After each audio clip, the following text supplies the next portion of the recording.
Hello bachcho, let's read this question. The question says calculate the molarity of distilled water if its density is 10 raised to the power 3 kg per meter cube.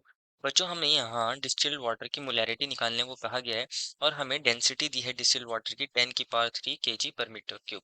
तो first of all बात करते हैं इस question में हमारी की concept की। की कंसेप्ट क्या होती है बच्चों? हमारे पास यहाँ पे मोलैरिटी। क्या होगा की कंसेप्ट? हमारे पास मोलैरिटी।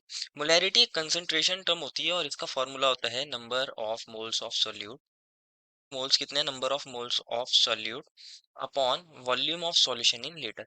डिवाइड किससे करते हैं? Volume of solution in litre, कि हमारे पास जो सॉल्यूशन है उसकी वॉल्यूम कितनी है, और ये हम किस में लिखते हैं? लीटर में लिखते हैं। तो ये हमारे पास मोलैरिटी का फॉर्मूला होता है और ये बताता है कितने मोल्स हमारे पास सॉल्यूट की प्रेजेंट है हमारे सॉल्यूशन के अंदर। क्योंकि बात चल रही है हमारे पास डिस्टिल्ड वाटर की, डिस्टिल्ड वाटर की, और हमें उसकी डेंसिटी दी है कितनी? 10 kg पर metre cube. Density of distilled water हमें दे रखी है। डिस्टिल्ड वाटर, क्या मैं वाटर को ऐसे लिख सकता हूँ? H2। कितनी दी है बच्चों में? 10 की पावर 3 kg पर मीटर क्यूब। इस डेंसिटी का मतलब क्या होगा कि हमारे पास हमारे 1 मीटर क्यूब के अंदर 10 की power 3 kg of distilled water present है। तो मैं इसको ऐसे लिख सकता हूँ 10 की power 3 kg of distilled water. Distilled water हमारा कितनी वॉल्यूम में प्रेजेंट है? ऑक्यूपाइज, कितनी वॉल्यूम ये ऑक्यूपाई कर रहा है? हमारे पास 1 मीटर क्यूब ऑक्यूपाई कर रहा है volume. Occupies volume is equals to 1 metre cube. इसको मैं ऐसे लिख सकता हूँ क्या? 10 की पावर 3 इंटू 10 की पावर 3। अगर मैं इसको ग्राम में कन्वर्ट कर दूं, केजी से हमारे पास ग्राम में कन्वर्ट करने के लिए 1000 से मल्टीप्लाई करते हैं। Of distilled water occupies volume, और वॉल्यूम 1 मीटर क्यूब को मैं कैसे लिख सकता हूँ? 1 मीटर क्यूब में बच्चों 1000 लीटर होते हैं। कितने लीटर होते हैं? 1000 लीटर। तो हमें पता चल गया कि हमारे पास डिस्टिल्ड वाटर का मास कितना है, और हमारे पास ये पता चल गया वॉल्यूम कितनी है लीटर के अंदर। अब मोलैरिटी का फॉर्मूला लगा देते हैं। मोलैरिटी हम किसकी निकाल रहे हैं? डिस्टिल्ड वाटर की निकाल रहे हैं। तो मोलैरिटी ऑफ डिस्टिल्ड वाटर क्या हो जाएगा? मोलैरिटी ऑफ डिस्टिल्ड वाटर, हमारे पास moles of H2O, moles of distilled water, moles of distilled H2O upon volume of solution, volume of solution in litre, upon volume of solution. और solution क्या है बच्चों? Water ही है।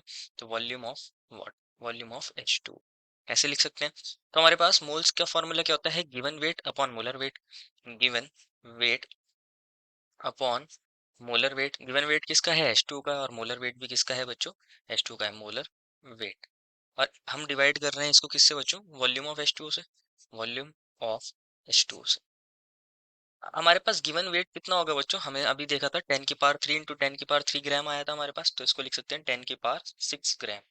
और हम इसको किससे डिवाइड करेंगे? मोलर वेट से। हमारे पास वाटर का मोलर वेट कितना होता है बच्चों? 18 ग्राम पर मोल हमारे पास, क्योंकि यहाँ पे एक ऑक्सीजन जिसका 16 वेट होता है और हाइड्रोजन के 2 हमारे एटम होते हैं, तो इनका वेट हमारा 2 ग्राम हो जाएगा, तो 18 ग्राम हो जाता है ओवरऑल। और वॉल्यूम ऑफ H2O अभी हमने देखा था कितना आया था लीटर्स के अंदर, हमारे पास 1000 लीटर। कितना आया था? 1000 लीटर। इसको हम सॉल्व कर सकते हैं। 10 की पावर 6 हमारा यही रहेगा, और हमारे पास ग्राम से ग्राम कन्वर्ट हो जाएगा, तो ऊपर ये पर मोल ऊपर आ जाएगा, मोल।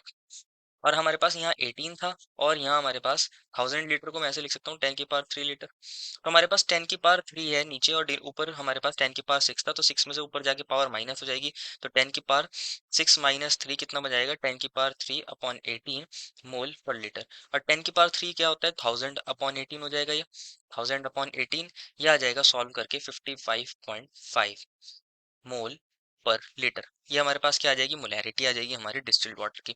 और यही हमसे पूछा था। देखो, this is the final answer. I hope you understood it well and best of luck.